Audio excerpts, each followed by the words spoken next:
चाहिँ आलडाँडा घुम्न गएको थियौँ र अस्ति चाहिँ मेरो भिडियो इन्कम्प्लिट थियो। इन्कम्प्लिट नै मैले पोस्ट गरिरहेको थिएँ नि त।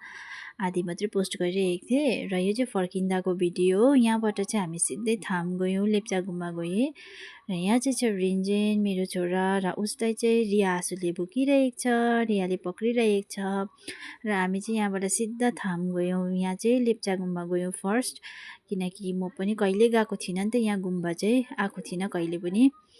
र अब डुल्नु निस्केको बेलामा चाहिँ यहाँ पनि जाने भनेर सिधै यता आयौँ।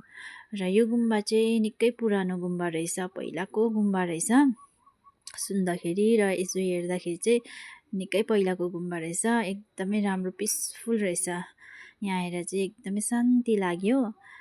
केही हल्लाहरू पनि थिएन, कस्तो शान्ति थियो, भिडभाड पनि थिएन, मान्छेहरू पनि त्यस्तो थिएन। र यहाँ गुम्बाभित्र हामी पसेर दर्शन गऱ्यौँ, हामीले ढोगहरू गऱ्यौँ।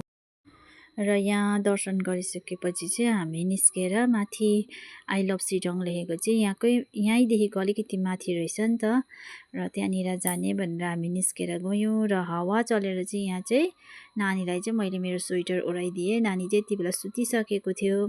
सुतेर चाहिँ मैले चाहिँ बोकेर अगाडि जाँदैछु म चाहिँ। अन्त यहाँ बहिनीले चाहिँ भिडियो गरिदिँदै थियो।